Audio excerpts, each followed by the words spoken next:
Mau saudara melihat 5-6 orang di sekeliling saudara dan say hi, kasih goodbye lagi. Kasih hi, say hi. Kasih say hi. Saudara nggak perlu tos-tosan tapi tetap dari jauh aja say hi dan katakan Tuhan Yesus berkati kamu. Tuhan Yesus berkati kamu hari ini. Tuhan Yesus berkati kamu hari ini. Amin. Amin. Selamat datang dalam rumah Tuhan. Selamat datang dalam hari Minggu, hari yang selalu kita nanti-nantikan untuk datang dalam hadirat Tuhan, menyembah Dia dan memuliakan Dia. Beri tepuk tangan sekali lagi buat teman-teman New Life. Teman-teman kameramen semua yang sudah bertugas hari ini menolong kita masuk dalam hadirat Tuhan. Puji Tuhan, thank you ya. Silakan duduk kembali sudah yang dikasihi Tuhan. Kita sudah masuk pada bulan Juli, bulan yang ke-7 dari tahun 2022. Dan kita mengucap syukur buat kasih setia Tuhan yang tidak pernah berkesudahan. Yang merasakan Tuhan baik, katakan amin. Saya percaya saudara yang di rumah, saudara yang ada di tempat dimanapun saudara ada pada hari ini, saudara merasakan kebaikan Tuhan juga saudara bisa katakan yes. Saudara katakan amin. Puji Tuhan. Bulan ini kita memasuki tema yang baru sesuai dengan spirit field yang kita sedang bahas sepanjang tahun ini. Spirit field. Shape maksud saya. Ya, dan salah satu kata yang akan kita bahas selama 1 bulan ini adalah authentic. Saudara bisa lihat ada kata authentic di sana. Dan berkenaan dengan itu juga kita sedang sama-sama merayakan bulan anak sepanjang bulan ini. Jadi ada begitu banyak nanti hal yang berbicara mengenai anak. Puji Tuhan. Otentik saudara. Apa yang dimaksud dengan otentik? Tentu saja kita tahu arti kata otentik. Nggak jauh-jauh dari original. Nggak jauh-jauh dari sesuatu yang unik atau punya ciri khas. Otentik gitu. Ada banyak orang bisa bikin kimchi. Tapi nggak banyak kimchi yang otentik. Saya penggemar kimchi. Ya kalau saudara ajak saya makan ke rumah makan Korea, saya nomor 1 yang bilang saya ikut. Karena saya penggemar kimchi. Namun nggak semua kimchi itu otentik. Ada kimchi-kimchi yang buatan ya rasanya so-so aja gitu ya, biasa-biasa aja. Tapi ada yang otentik banget gitu. Saudara pergi kemana gitu ya, saudara pergi ke satu daerah. Lalu saudara ketemu sama soto ayam. Saya baru aja menikmati beberapa restoran soto ayam di Jogja. Dan itu merupakan soto ayam yang buat saya adalah otentik. Nggak ketemu dimanapun. Bahkan di restoran ini ditulis tidak buka cabang, termasuk tidak buka di Jakarta. Rupanya ada banyak orang yang mencoba untuk membuka ya dengan nama yang sama. Tetapi rupanya nggak otentik saudara. Nah otentik itu bicara mengenai satu yang original, sesuatu yang unik, sesuatu yang nggak ada duanya, saudara. Ini satu-satunya gitu. Ini yang otentik banget gitu. Ya saudara pergi kemana aja sudah akan temukan di daerah-daerah tertentu ada produk tertentu yang memang itu otentik dari daerah tersebut. Kita nggak akan bisa temukan dimanapun. Dan itu bicara mengenai keunikan, bicara mengenai ciri khas sekali lagi, bicara mengenai originalitas. Bicara mengenai tidak ada duanya. Dan apa yang diciptakan oleh Tuhan itu selalu otentik. Apa saja yang diciptakan oleh Tuhan. Karena Tuhan tidak menciptakan dari yang ada menjadi sesuatu yang ada gitu. Tapi Tuhan menciptakan sesuatu yang tidak ada menjadi ada. Dan yang tidak ada sebelumnya menjadi ada. Itu Tuhan saudara. Dan kalau Tuhan ciptakan sesuatu, itu pasti otentik, itu pasti original, itu pasti ciri khasnya, punya ciri khas tertentu, itu pasti baik. Kalau Tuhan ciptakan sesuatu. Nah demikian juga dengan penciptaan manusia. Saudara dan saya, kita diciptakan otentik. Manusia diciptakan otentik. Gak ada duanya. Saudara, kalau hari-hari ini kita dengar ada cloning. Katanya manusia mau cloning manusia. Gak otentik, itu udah pasti palsu. Itu udah pasti KW. Itu udah pasti nggak se-original atau nggak sehebat, nggak semulia, nggak semutakhir dari ciptaannya Tuhan. Jadi saudara kalau Tuhan menciptakan sesuatu, itu pasti otentik. Itu pasti khas. Itu pasti tidak ada duanya. Saya mulai dengan Efesus pasal yang kedua, ayat yang ke-10. Ini ayat yang luar biasa kita sudah bahas minggu lalu, Pastor Yohana membahas ini juga. Tapi saya mau bahas dari angle yang berbeda. Efesus pasal yang kedua ayat yang ke-10. Karena kita ini buatan Allah. Katakan kepada teman saudara sebelahnya, kita ini buatan Allah loh. kita ini buatan Allah. Saudara yang ada di rumah juga bilang sama teman di rumahnya, kita ini buatan Allah. Oke? Karena kita ini buatan Allah. Diciptakan dalam Kristus Yesus untuk melakukan pekerjaan baik yang dipersiapkan Allah sebelumnya. Ia mau supaya kita hidup di dalamnya. Saya mulai dengan kata pertama ini yang saya pakai bold merah, saudara. Kita ini buatan Allah. Buatan Allah. Made in God. Made in heaven. Saudara punya produk apa yang saudara pegang di tangan saudara hari ini? Saudara bisa lihat. Made in China. Gitu. Made in Korea misalnya. Made in Germany. Apa aja itu saudara? Itu semua buatan. Nah, buatan mana itu sangat menentukan kita beli atau enggak. Betul gak?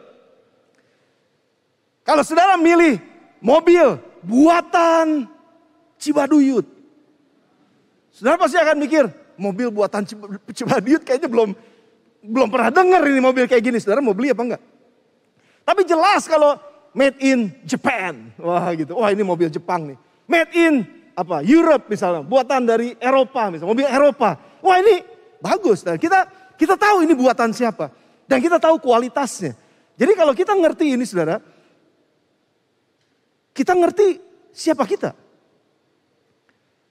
Kita adalah buatan Allah.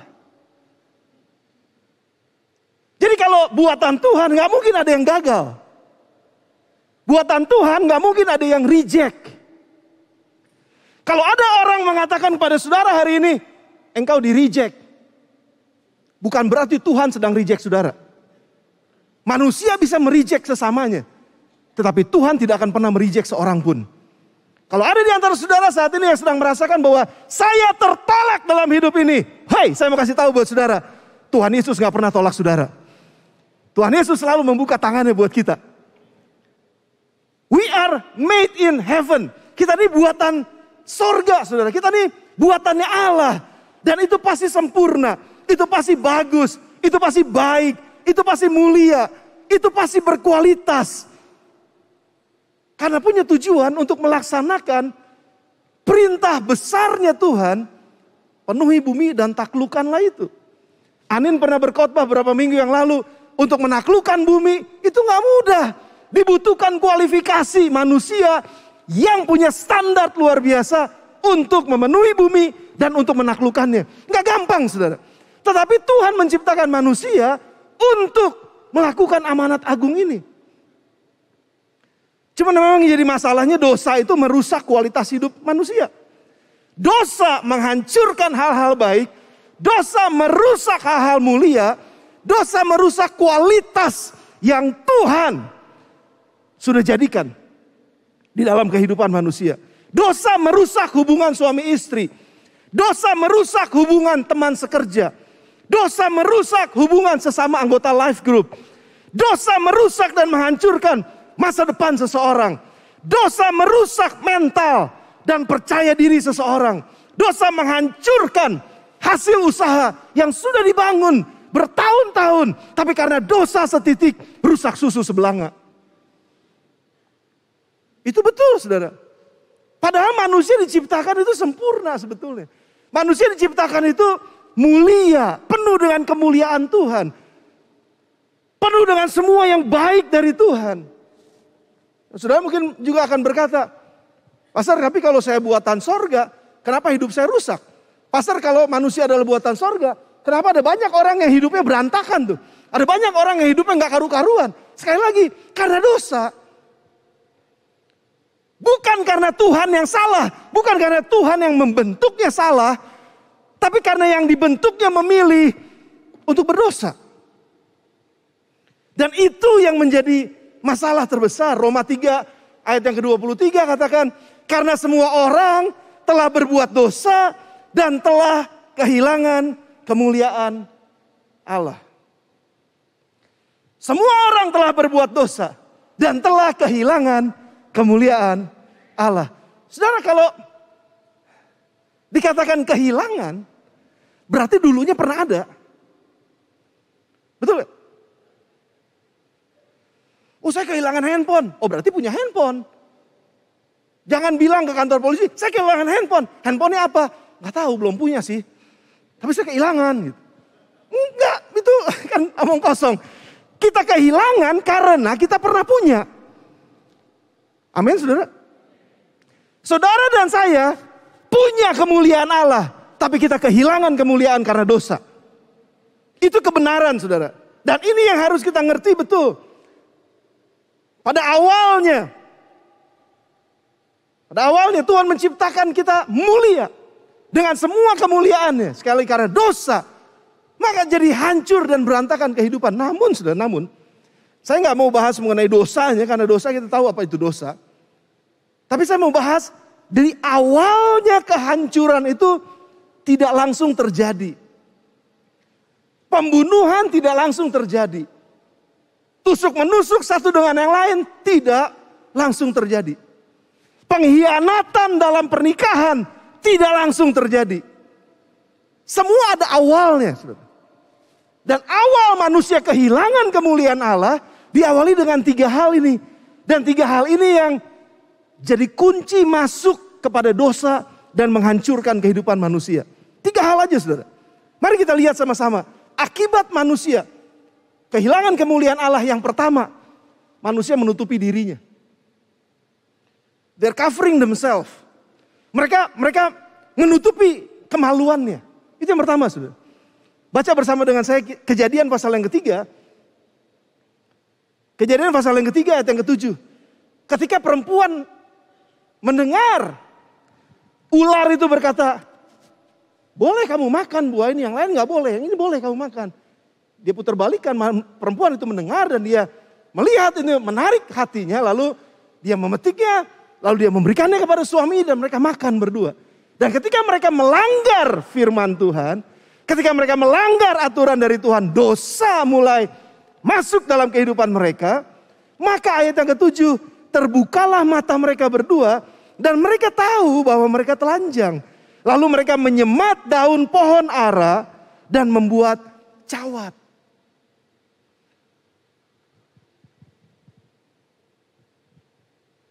Aneh.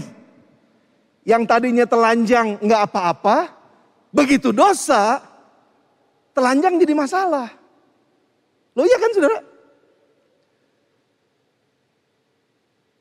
Mereka berdua tetelanjangan kemana-mana.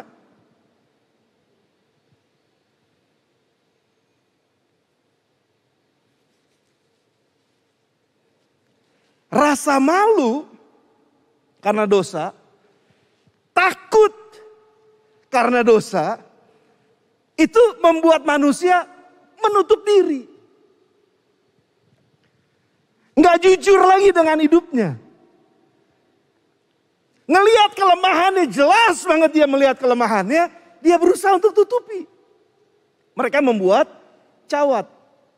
Dari pohon ara dia petik, dia buat, dia tutupin. Dengan caranya sendiri. Karena malu. Karena takut.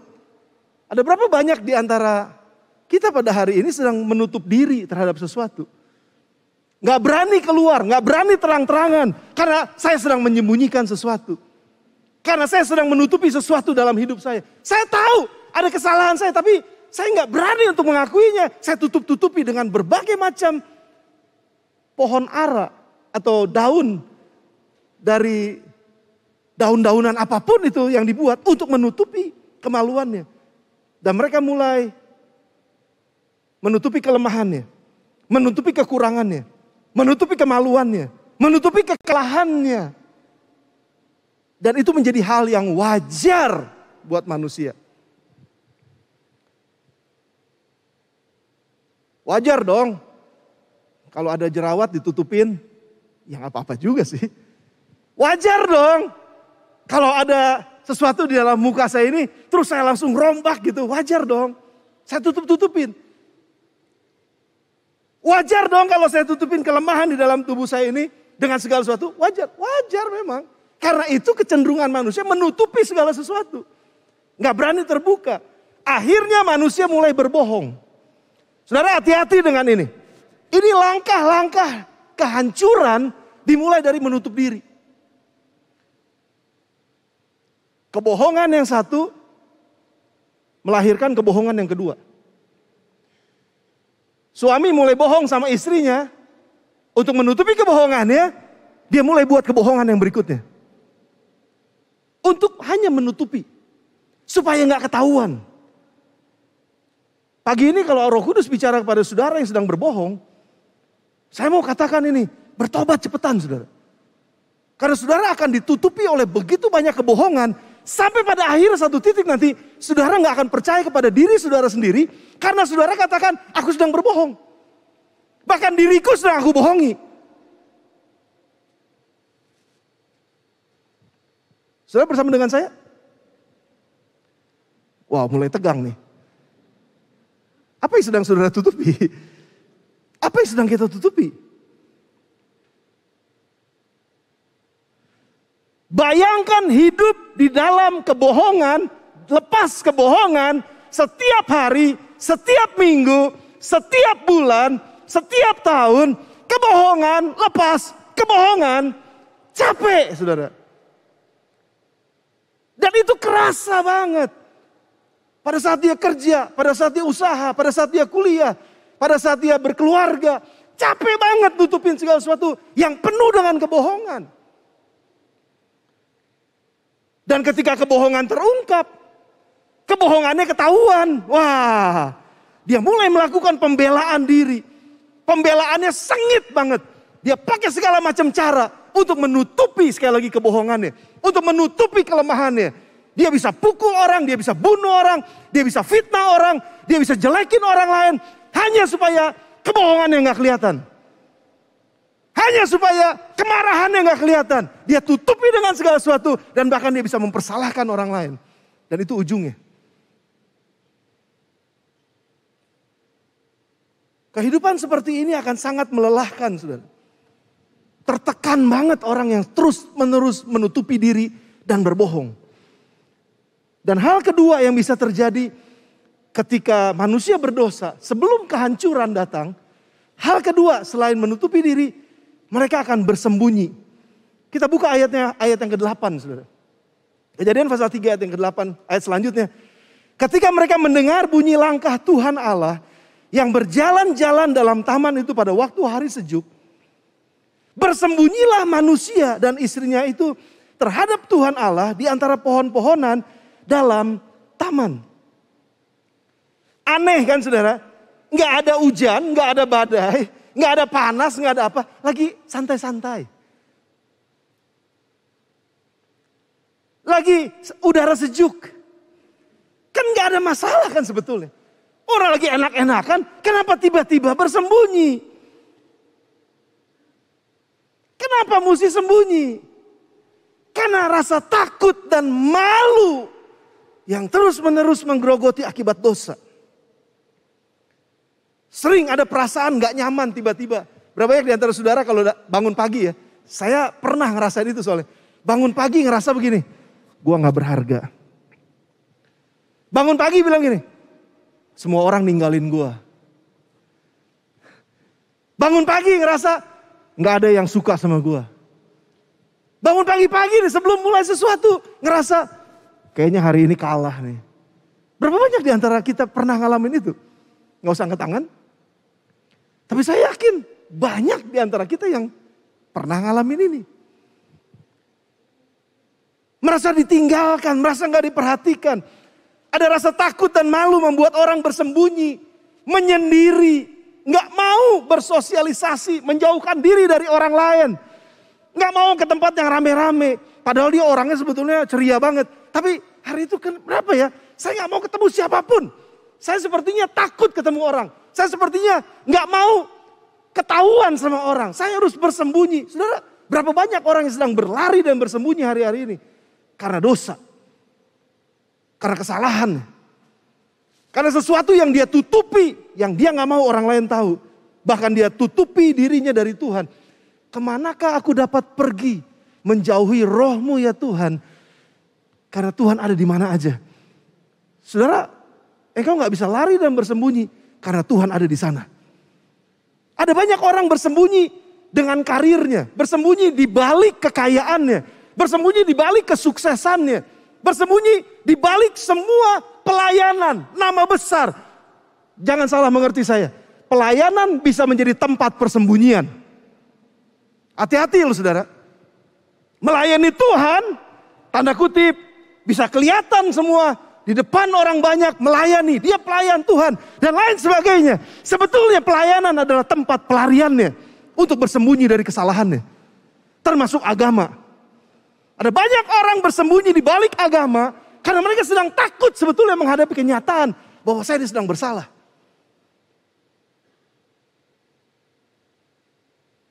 Saya nggak tahu sedang berbicara kepada siapa pada hari ini. Tapi mungkin ada di antara saudara yang sedang merasakan hal itu. Saudara sedang bersembunyi dari orang lain. Bahkan saudara sedang bersembunyi dari Tuhan. Tubuh kita bisa ada di dalam gereja. Tubuh kita bisa ada di dalam life group. Tubuh kita bisa ada di dalam agama apapun yang saudara sedang bersembunyi. Tapi saudara dan saya, kita nggak bisa bersembunyi dari Tuhan. Manusia mencari tempat persembunyian yang aman. Sekali lagi, bisa bersembunyi di balik karir mereka, kekayaan mereka. Namun semuanya itu nggak bisa menyembuhkan rasa takut dan rasa malu. Nggak bisa. Bahkan yang menjadi kecenderungannya adalah ketika kita berusaha menyembunyikan diri di balik keberhasilan kita, di balik usaha kita, di balik semua karir kita yang luar biasa dan hebat. Justru yang paling bahaya adalah kita menyembunyikan diri di balik kesombongan kita karena keberhasilan kita. Ada banyak orang yang takut. Teman saya udah kaya tuh. Teman saya udah berhasil. Gila, kalau saya dibandingin sama dia gak ada apa-apa. Saya kerja keras. Atau mungkin ada orang yang sedang, dulu keluarga saya direndahkan. Dulu keluarga saya gak dianggap karena kami miskin. Saya buktikan satu saat. Wah, dia bersembunyi, padahal itu ada rasa takut sebetulnya. Disisihkan orang. Takut untuk tidak dihargai sama orang. Dia kerja keras. Nggak ada salah dengan kerja keras. Nggak ada yang salah dengan karir. Nggak ada yang salah dengan keberhasilan. Nggak ada yang salah dengan kekayaan. Tapi kalau kita sembunyi di balik itu semua, kesombongan akan muncul dari baliknya. Dengar baik-baik saudara. Hati-hati dengan tempat persembunyian yang salah. Karena ketika kita sembunyi di tempat yang salah, hasil yang keluar bukan rasa aman, tapi rasa sombong. Rasa megah diri. Rasa saya paling berhasil. Saya kalahkan semua orang. Kesombongan bisa timbul di tempat persembunyian kita. Hati-hati dengan itu saudara. Dan itu yang terjadi dengan manusia sebelum merusak segala sesuatu. Saya sangat mengapresiasi dengan sosial media. Saya tertolong banyak karena sosial media. Bisa melepaskan pengajaran, bisa melepaskan nilai-nilai, bisa melepaskan kebenaran firman, dan lain sebagainya. Bisa mempertontonkan Yesus sebetulnya kepada dunia ini dengan melalui sosial media. Bisa. Dan itu sangat-sangat luar biasa. Saya mengapresiasi teman-teman yang bisa ngajar lewat sosial media. Kasih tutorial bagaimana make up orang yang benar. Lewat sosial media. Nih cara make up ya. Bagus banget. Itu puji Tuhan buat sosial media deh. Tapi jangan salah. Banyak orang bersembunyi di sosial media. Kehidupan keluarganya gak bahagia. Tapi dia ciptakan seolah-olah kehidupannya bahagia. Ajak suaminya atau ajak istrinya. Senyum, senyum, senyum. Langsung ke-upload kan. Ke-upload pas lagi senyum. Begitu udah beres senyum. Udah, terima kasih. Wah kayaknya semuanya harmonis, semuanya baik-baik. Liburan di-upload segala macam. Padahal sebenarnya liburan juga gak menyenangkan. Marah-marah, berantem selama liburan dan lain sebagainya. Tapi di-uploadnya lagi senyum. Kebohongan lepas kebohongan. Persembunyian lepas persembunyian. Pelarian lepas pelarian. Karena orang sebenarnya sedang berusaha untuk lepas dari rasa takut dan lepas dari rasa malunya. Itu yang sedang terjadi, saudara. Hubungan antar sesama. Hati-hati, saudara. Hubungan antar sesama, apalagi sesama tubuh Kristus. Bisa saling melukai, bisa saling bohongin satu sama lain. Bisa saling mengkhianati satu sama lain. Dan lain sebagainya. Hati-hati. Karena banyak orang membutuhkan untuk di-like. Banyak orang membutuhkan untuk di-follow. Banyak orang membutuhkan untuk dicintai. Upload set gitu. Ditungguin dari pagi sampai sore. Yang like berapa nih? Yang like berapa nih? Ditungguin dari pagi sampai sore. Kok belum ada yang ngasih hati nih? Belum ada yang ngasih hati. Karena mau dicintai kan? Karena mau di-like, karena mau disukai. That is not authentic life. Itu bukan kehidupan yang otentik. Itu kehidupan palsu. Hati-hati dengan kehidupan palsu. Karena saudara akan mendapatkan kesukaan yang palsu. Saudara akan dapat like yang palsu. Saudara akan dapat follower yang palsu. Saudara akan mendapatkan love yang palsu. Karena kita menyajikan sesuatu yang palsu. Nggak original. Sudah bersama dengan saya? Hati-hati tempat persembunyian kita. Ketika kita takut, ketika kita malu, di mana kita bersembunyi. Hati-hati mencari tempat persembunyian. Manusia mencari tempat persembunyian yang salah ketika mereka berdosa. Dan itu fatal, saudara. Yang ketiga, ketika terjadi kehilangan kemuliaan Tuhan, ini yang terakhir, mereka mulai menyalahkan orang lain. Ayat 11, ketika ketahuan, Tuhan bertanya, siapa yang memberitahu kepadamu bahwa engkau telanjang? Ayat 11. Apakah engkau makan dari buah pohon yang kularang engkau makan itu? Manusia itu menjawab, perempuan yang engkau tempatkan. Dia yang kasih makan. Dia yang kasih buah dari pohon itu kepada saya. Jadi dengan kata lain, kalau engkau nggak kasih dia sama saya aman. Tapi masalahnya ini kerjaanmu sendiri. Don't blame me. Blame yourself. Kira-kira kan gitu, saudara. Berapa banyak di antara kita yang terus-menerus mencari kesalahan orang lain di atas kesalahan kita. Selalu cari kambing hitam. Aneh, kenapa yang hitam gak yang putih? Aneh kan? Selalu cari siapa yang salah. Siapa yang berbuat ini, siapa yang berbuat itu. Saya miskin karena orang tua. Saya jadi gak naik kelas karena guru. Saya gak lulus, dosennya killer. Selalu nyalahin orang. Kenapa pangkat saya gak naik-naik? Kenapa karir saya gak naik-naik? Kenapa? Karena orang nahan saya. Karena orang tekan saya. Atasan saya gak suka sama saya. Hei, ini adalah kecenderungan yang terjadi ketika orang berdosa. Ayat 12, manusia itu menjawab, perempuan yang kau tempatkan di sisiku. Dialah yang memberi dari buah pohon itu padaku, aku makan. Kemudian berfirmanlah Tuhan kepada perempuan itu. Apa yang telah kau perbuat ini? Jawab perempuan itu. Tuhan, ular yang memperdayakan aku maka aku makan. Waktu Tuhan tanya ular gak bisa nyalain siapa-siapa. Mau nyalain siapa? Mau balikin lagi nyalain Tuhan. Gak beres-beres siklusnya, saudara. Dan saling mempermasalahkan. Kecenderungan mempersalahkan orang lain. Untuk kesalahan dirinya atau ketidakmampuan dirinya. Itu terjadi, di kantor terjadi. Di rumah terjadi.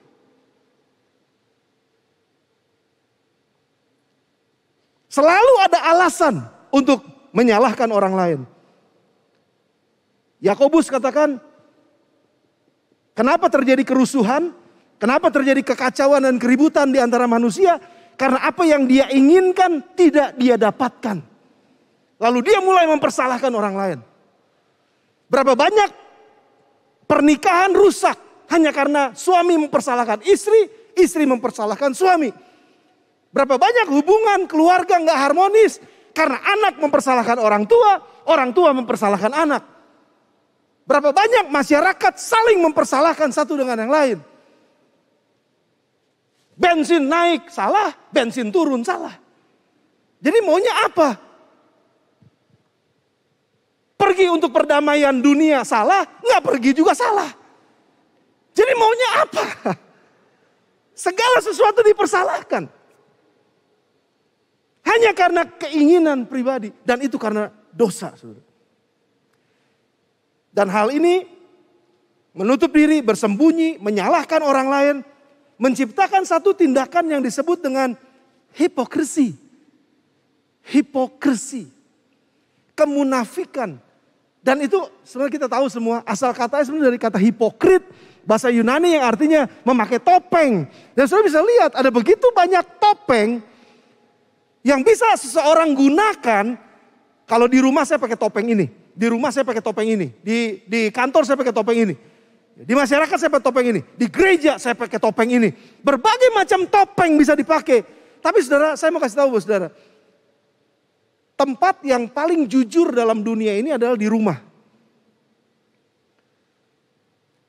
Saudara nggak pakai make up, nggak ada yang protes.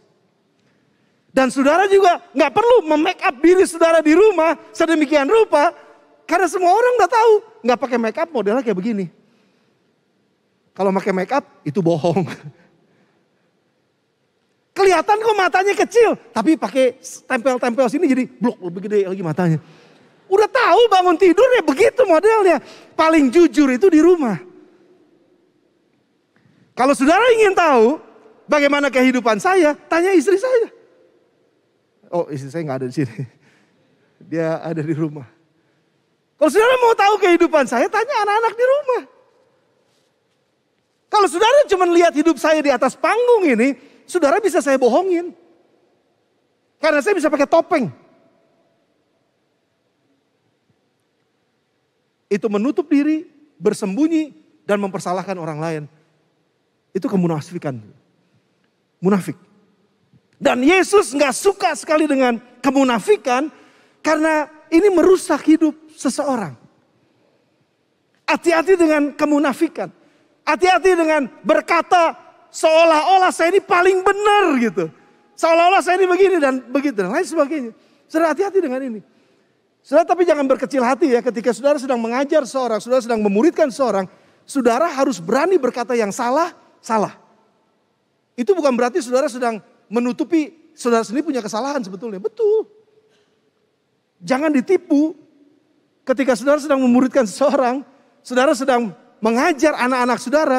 Kalau anak saudara katakan begini, papa aja kayak begitu. Bukan berarti kita gak boleh tegur anak kita. Kita tetap harus tegur anak kita. Makanya kita mesti perhatikan bagaimana kita hidup. Supaya ketika kita bicara apa adanya.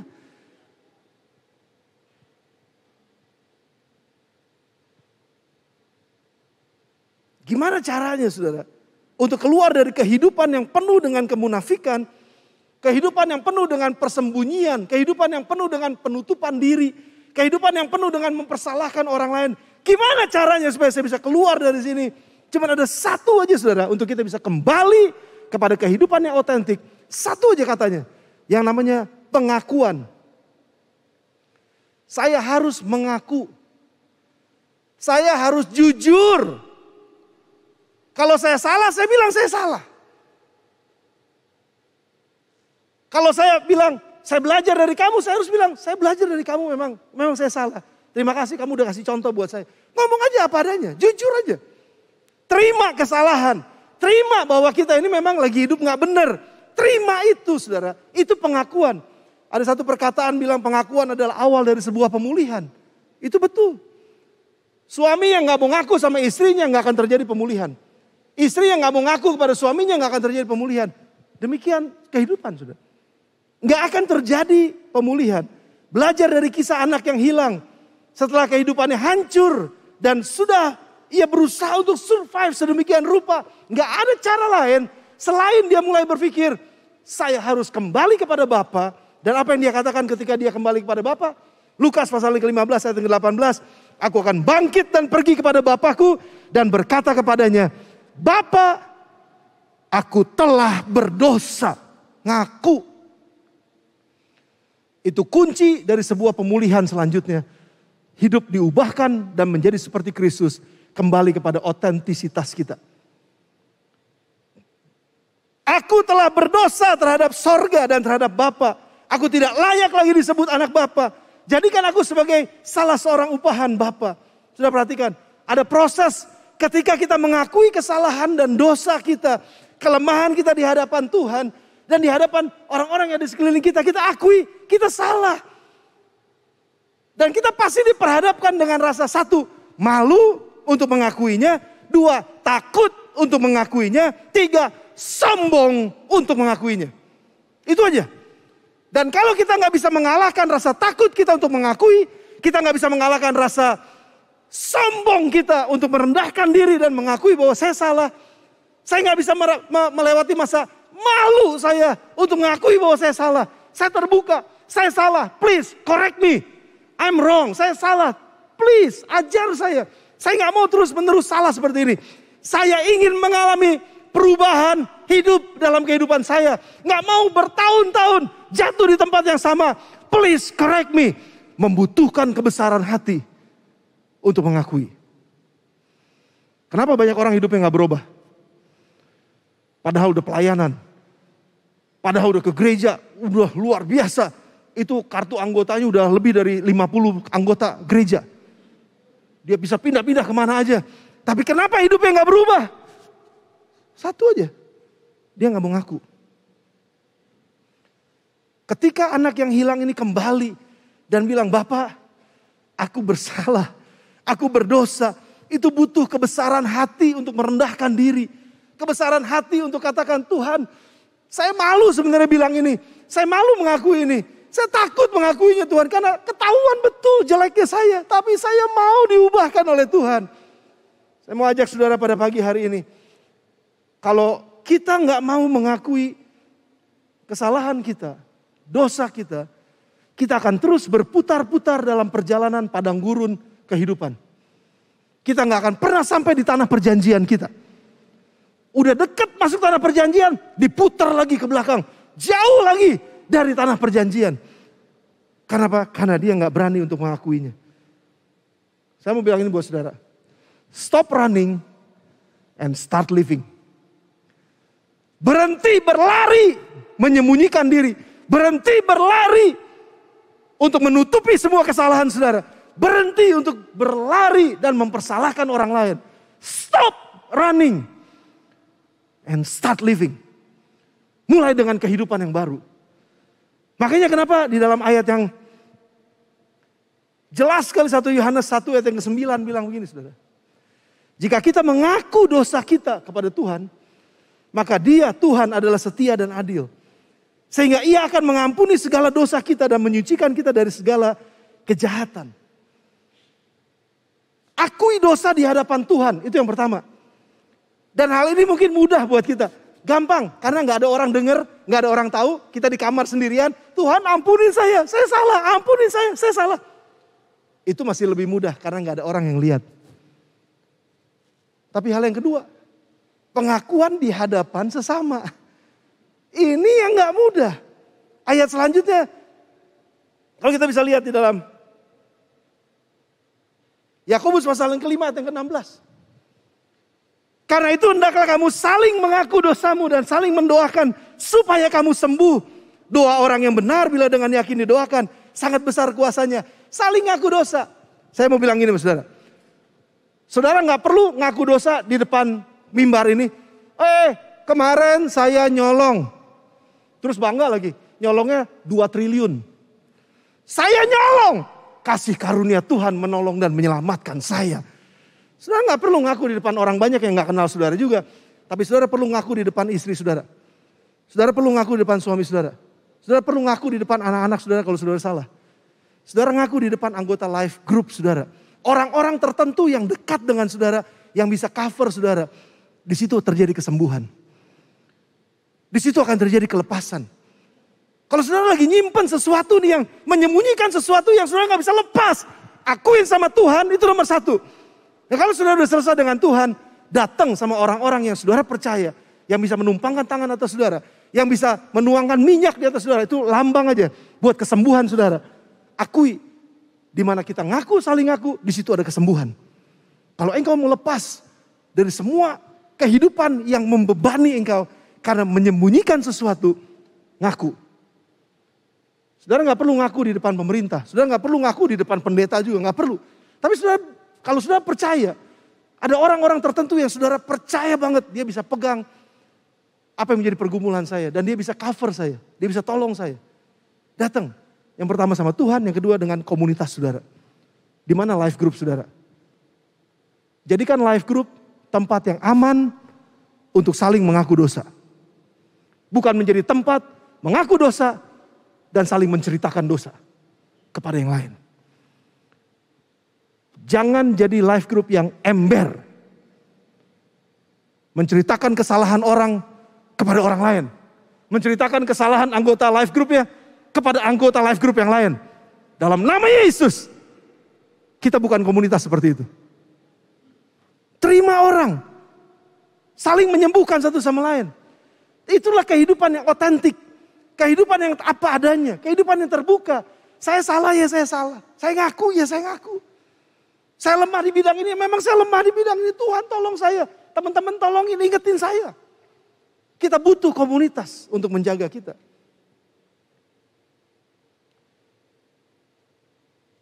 Prosesnya harus kita lewati. Kembali kepada Efesus pasal yang kedua ayat yang ke-10 dan saya akan tutup dengan ini. Siapkan hati saudara untuk ambil bagian dalam perjamuan kudus. Efesus pasal yang kedua ayat yang ke-10. Karena kita ini buatan Allah. Namun jatuh dalam dosa. Lalu Tuhan sayang sama kita. Kita diciptakan dalam Kristus Yesus. Diciptakan 2 kali. Dalam Kristus Yesus. Untuk melakukan pekerjaan baik yang dipersiapkan Allah sebelumnya. Ia mau supaya kita hidup di dalam. Yang kedua. Diciptakan dalam Yesus Kristus. Ada kesempatan buat kita untuk berubah. Ada kesempatan buat kita kembali kepada kehidupan yang otentik. Bukan kehidupan yang penuh dengan kebohongan. Bukan kehidupan yang penuh dengan kemunafikan. Tapi kehidupan yang otentik. Apa adanya, jujur, punya ciri khas sebagai anak Tuhan, sebagai murid Kristus. Kembali, gimana caranya? 2 Korintus 5 ayat yang ke-17. Siapa yang ada di dalam Kristus, ia adalah ciptaan baru. Yang lama sudah berlalu, sesungguhnya yang baru sudah datang. Masuk dalam komunitas yang sehat, life group yang sehat. Bangun itu bersama-sama. Karena Amsal 27 ayat 17 katakan, besi menajamkan besi. Orang menajamkan sesamanya. Jangan takut dikoreksi. Jangan takut dievaluasi. Jangan takut ditegur. Karena itu menyembuhkan kita. Gak ada amin. Saya gak marah sih. Cuman keras aja ngomongnya. Besi menajamkan besi. Orang menajamkan sesamanya. Pasti ada api yang keluar ketika ada pertemuan dengan sesama. Pasti akan ada teguran-teguran yang bikin gak enak, gak nyaman. Telinganya jadi sakit. Aduh, emosi jadi kebakar. Aduh, gak nyaman. Tapi terima itu dengan rendah hati dan berubah. Kolose 3 ayat 10 akan terjadi. Mengenakan manusia baru yang terus-menerus diperbaharui untuk memperoleh pengetahuan yang benar menurut gambar haliknya. Dan yang terakhir Roma 8 ayat 29. Sebab semua orang yang dipilihnya dari semula, mereka juga ditentukannya dari semula untuk menjadi serupa dengan gambaran anaknya. Serupa dengan gambaran anaknya. Supaya anaknya itu menjadi yang sulung di antara banyak saudara. Saya mengundang pemain musik, pemimpin pujian untuk maju ke depan. Kita akan sama-sama mempersiapkan hati untuk ambil bagian dalam perjamuan kudus yang pada hari ini secara khusus akan menolong kita untuk mengingat apa yang Yesus sudah lakukan. Dia mau supaya kita kembali memiliki kehidupan yang jujur. Kehidupan yang otentik. Bukan kehidupan yang pura-pura. Bukan kehidupan yang bohong. Bukan kehidupan yang munafik. Bukan kehidupan yang terus lari dari kebenaran. Lari dari ketakutannya. Lari dari rasa malunya. Lari dari kesombongannya. Padahal dia akan terus dikejar oleh kesombongannya. Rendahkan hati kita pagi ini, saudara. Datang kepada Tuhan. Dan akui. Itu langkah pertama. Tuhan, saya ngaku, saya ini keras kepala. Tuhan, saya ngaku, saya ini sombong. Tuhan, saya ngaku, saya ini males. Tuhan, saya ngaku, saya ini maunya main aman aja. Tuhan, saya ngaku. Semua kesalahan apa, saudara? Akui di hadapan Tuhan. Sementara kita nanti pegang roti dan air anggur. Kita datang pada Tuhan dan jujur di hadapannya. Langkah berikutnya, Saudara bergabung dalam life group, saudara di life group manapun, mulai saudara terbuka dengan teman di life group saudara. Enggak kepada semua orang ya, tapi kepada teman yang begitu dekat sama saudara dan saudara bisa ceritakan, ini loh Pak, Tante, Om, Ci, Dek, ini loh kelemahan saya. Tolong saya, doakan saya ngaku. Saya butuh. Kesembuhan akan terjadi dalam hidup saudara. Stop running and start living. Hidup di dalam otentisitas. Authentic living. Tundukkan kepala saudara.